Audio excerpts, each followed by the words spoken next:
तो जब मेरे को गुरुजी ने अपने पास दरबार में बुलाना था तो बहुत प्रॉब्लम में था। I was in deep depression और दवाई लेके ऑफिस में ऐसे सुध-बुध होके पड़ा रहता था। मुझे ये नहीं पता लगता था कौन आ रहा है कौन जा रहा है। लड़के अपना लिखते थे और फिर मुझे बाद में बताते थे। तो मेरी बुआ की बेटी हैं रोमा आंटी, तो उन्होंने मुझे बार बार कहना जा तू गुरुजी के पास जा, गुरुजी के पास जा।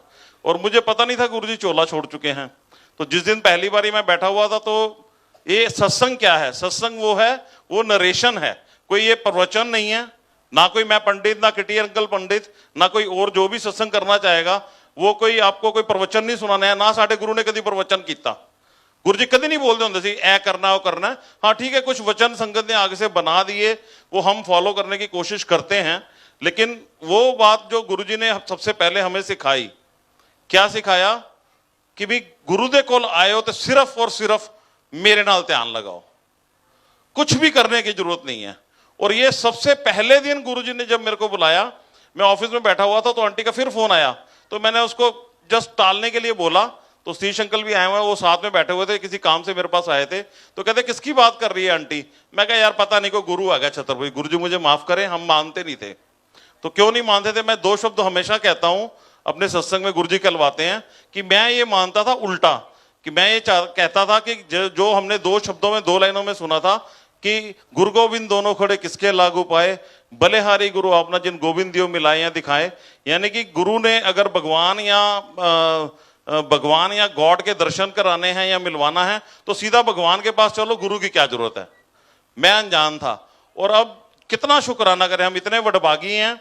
और एक संगत ने तो नाम ही रख दिया, वो वडभागी अंकल। तो वो कहते हैं वडभागी अंकल, मुझे बड़ी खुशी। वो चाहे वो टिचकरे में कहते हैं, मैं कहना चाहता हूं, मुझे किसी ने बताया वो आपको ना छेड़ते हैं। मैं कहा ये छेड़ नहीं है, उनको फिर वडभागी का मतलब ही नहीं पता।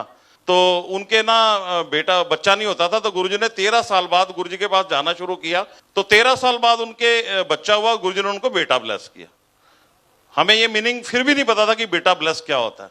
मैंने मन में सोचा यार मेरे भी बिटिया बड़ी है और 9.25 साल बाद मेरे को महामाई, मैं महामाई को मानने वाला, तो महामाई ने, माता रानी ने मेरे को 9.25 साल बाद मेरा बेटा दिया, वो उससे छोटा है।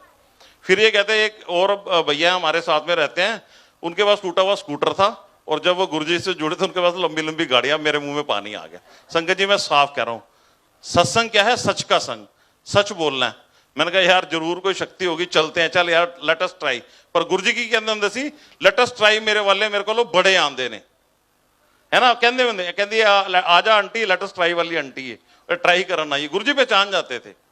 पर संगत जी आप बिलीव करना, पहली बार मैं ऐसे दरबार में पहुंचा, हमें नहीं पता था वो गुरुजी है नहीं, और सेवादार जो है ऐसे ही गद्दी के आगे मत्था टिकवा रहे थे। मैं कहा यार कर क्या रहे हैं? सामने शिव जी की मूर्ति है, गुरु नानक देव जी की वो स्वरूप लगा हुआ, और ये मत्था कहाँ टिकवा रहे हैं?